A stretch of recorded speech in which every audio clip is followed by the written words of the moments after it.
ago we discovered that when you're making cables for a system, you have to pay very close attention to the electrical properties of the cables so that the musical details of tone, dynamics, and spaciousness are naturally presented. When you start blurring small electrical values, you start losing those details in favor of other problems. So we reject noise, we balance the electrical behavior of our cables using real science and critical listening. And then the last thing we do with our highest end cables is we're able to calibrate the cables so that they are a better partner for the component they are connected to. Less electrical loss, less electrical reflection in those cables because they are better mated. All of that results in getting more complete music through the system. Transparent makes a full suite of cables, both analog cables, power mains cables, and digital cables, as well as a collection of power filtration units to lower the noise of the electricity, to distribute power in your system, and to protect your system from damaging surges and spikes. Always designed by the same set of ears listening to music. Very important. A great many things, especially in the power world, are designed with purely engineering and they forget to listen to it, and then you go put music through that system and you realize something's not quite right. So the same people who listen to our cables listen to our power products. So if you trust us with cabling, check out our power. I think you will very much enjoy it. And right back on the end of the shelf over there, behind those gentlemen there, is our brand new reference power isolator, which will be coming out in about October of this year. And it will be a new standard for us at the reference level. So hopefully you get a chance to hear that the next show. Now I'm going to play some music for you through this system, which is Wilson Audio.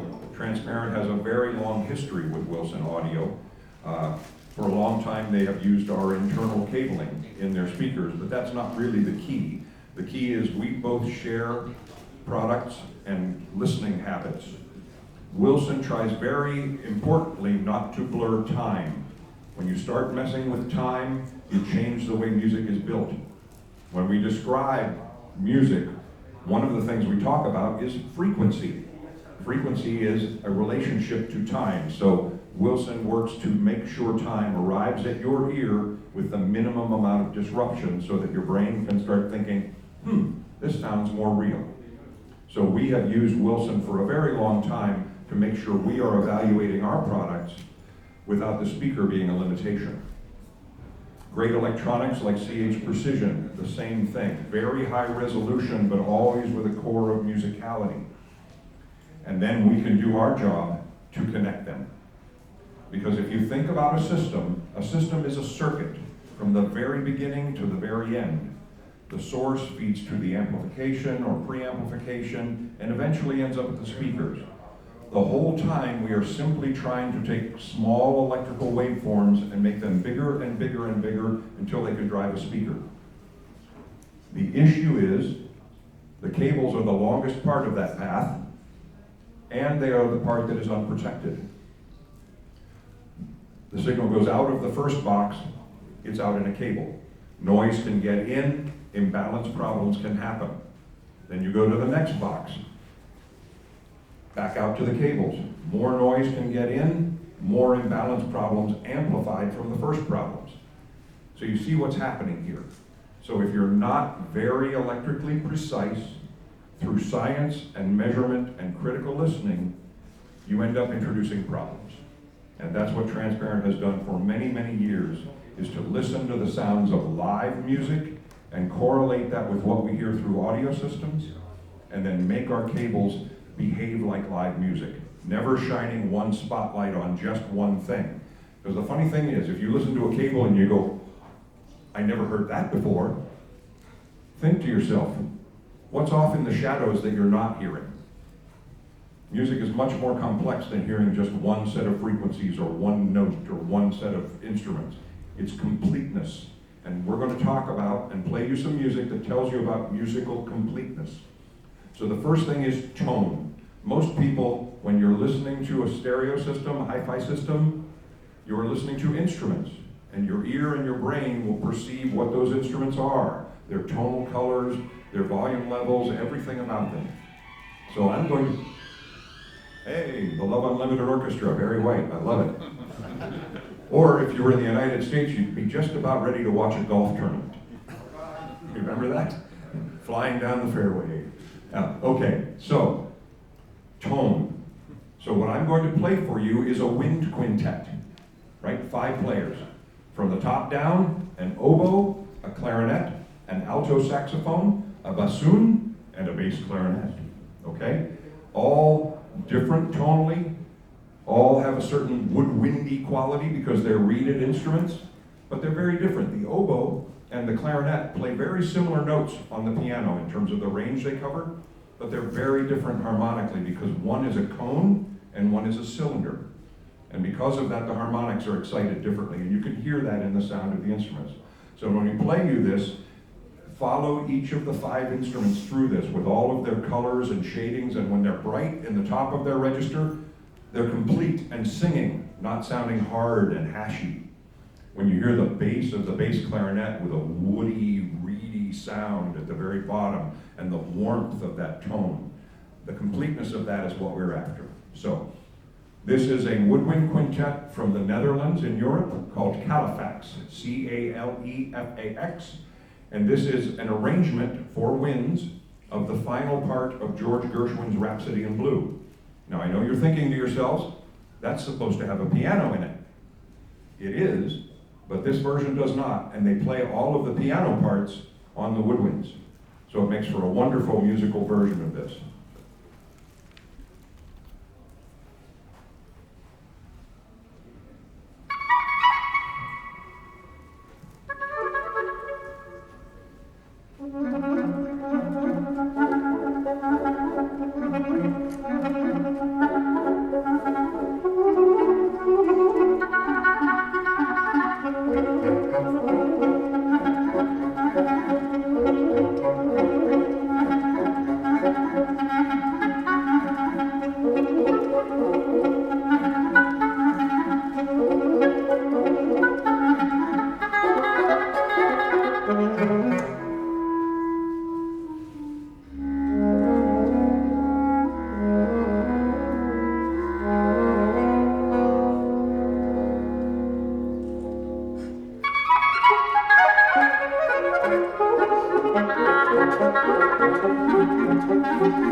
amazing to hear that much variety and color in winds and that much dynamic expression, and that's what we're after. Sorry, I'll use this again. There we go, a little bit better. What I didn't tell you at the beginning is I actually used to be a professional opera singer, so microphones usually scare me. I don't want to use a microphone, but I will today. So, anyway, tone. The next thing you build music on is dynamics, the expression of musicians playing. Not only from soft to loud, but all of the rhythms, all of the playfulness, slightly ahead of the beat, slightly behind the beat. You hear that in the Gershwin, and you'll hear it in a lot of other kinds of music. And that's all about not blurring timing and getting all of the small details of expression so that you hear the music making. And that really is what dynamics is all about. So, one thing we can play when we want dynamics is percussion ensemble music. Now I know what you're thinking, this is a hi-fi show, we're going to hear percussion ensemble music. Oh, great. But I have a reason I'm allowed to play this. When I was a young man, I studied music at university. I was a dual major in voice and percussion. And the man that I studied with was a gentleman by the name of Dr. Gary Olmsted, who was a very famous percussion teacher in America. And he has recorded with his percussion ensemble recordings that are available now that you can listen to, and they are called the Ozone Percussion Ensemble, the O being Gary Olmsted. So I'm allowed to play this because it's my teacher, okay?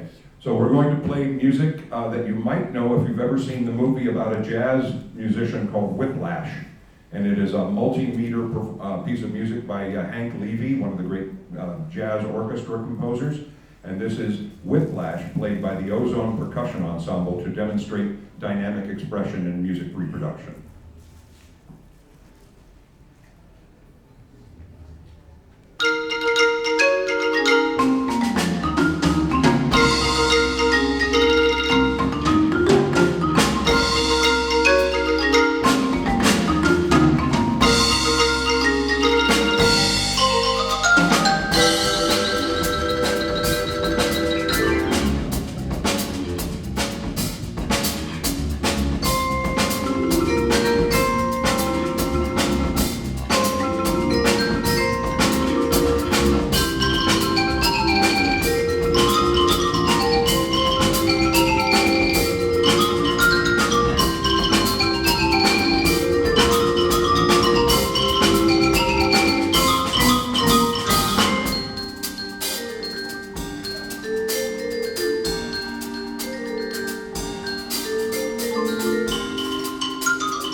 Incredible dynamics, both at the micro level on the little xylophone parts and then the drum set and all of that. So all of those shadings, once again, sorry, microphone, not that I need it.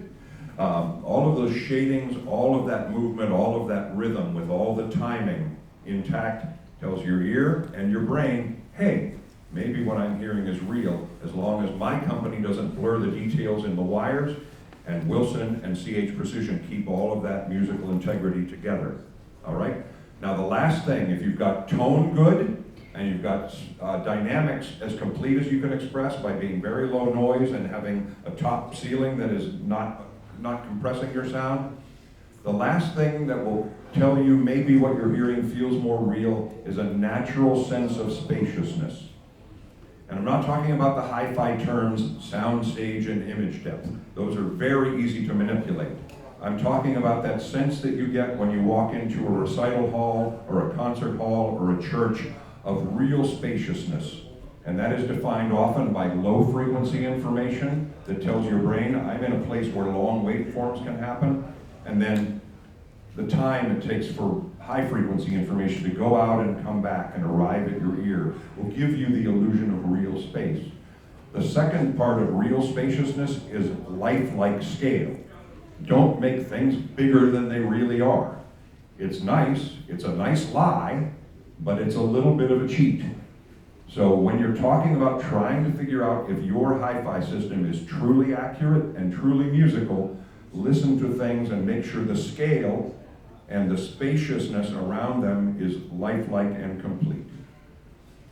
Mostly, when you're listening to classical recordings, you will hear a natural sense of spaciousness in the hall because they don't often put a microphone in front of every desk in a classical recording and blur it all together and create it in a mixing board. So classical recordings especially can give you a grand sense of spaciousness. All right, let me try and remember which one do I have to play here, Kevin? Actually, I was thinking the Beethoven. Oh no, I have the Carmen Fantasy queued up too. Let's move on. Carmen, yeah. All right, so we're going to play for you a violin soloist in front of an orchestra. This is Anne-Sophie Mutter playing with the Vienna Philharmonic, with James Levine conducting the third movement from the Zarast Carmen Fantasy. So she plays up on the upper portion of the violin, a lot of harmonic information and very brilliant and soloist. And then behind her are the string sections doing pizzicato, plucking the strings. So she is very clearly defined, clearly in scale, the right size, and then their plucking excites the room, and you hear the sound go out and come back and give you that sense of live spaciousness. So when you're at home listening, you can dim the lights and push the walls away and be in a great concert hall. Okay? So Anne-Sophie Mutter, the Vienna Philharmonic with James Levine, with Zarast Carmen Fantasy, third movement.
Okay, so again, scale, positioning, balance, and real spaciousness.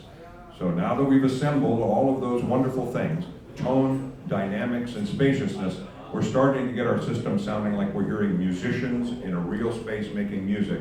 And that's always what Transparent has been about, connecting these incredible boxes without doing all of the things that cables can do, which is making them too bright, taking away bass, letting in noise. Transparent rejects all of that in favor of making sure that the music arrives through so it lands on your ear and your brain in a way you will recognize as reality, so you can just enjoy it and feel it. I will leave you with one last comment before we play one last piece of music from my portion, and that is a very dear friend of ours, our UK distributor for Transparent and many wonderful brands, said this at the show I attended with him in April. He said he had been in the audio business for 40 years. 18 years ago, he added transparent cable, and he realized he was done listening to wires and now could listen to the components he was hearing. And that when he has transparent, he knows whether he listens to CH Precision or Dart Seal or D'Agostino or whatever brand he might be listening to, he's hearing what that component does, and the cables are not some funny electrical mismatch that's causing a problem. That's what transparent gives you. Reliable, complete musical results for cables, for power, and for digital. So I hope you find time with your dealer and with Jadis to listen to our products in your own system and hear that musical completeness and truth in your own system. The last thing we will play for you is a jazz group from Scandinavia. His name is Snorre Kirk, and that I'm not going to coach you all on how to speak Danish, but that's the way you say his name. And this is a very nice small jazz group, which is always a very good way to hear all of the things we're talking about, tone, dynamics, and spaciousness. And you will hear a drum set, an upright bass, a piano, two saxophones, a tenor and an alto playing together, and then a trumpet player with a plunger mute. And all of those wonderful colors, a nice swing, the ride cymbal on the drum set just laying back and keeping that groove going in time. And this tune is called Bells, Bells, Bells. It's from an album called Beat by Snorre Kirk.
Part of things. I'm now going to turn you over to the most capable hands of Kevin Wolf from CH Precision to tell you about the electronics that are being used in this system from the source all the way through the amplification chain. So thank you very much for your time. If you have any questions about transparent, please find me or any of the Johnny people.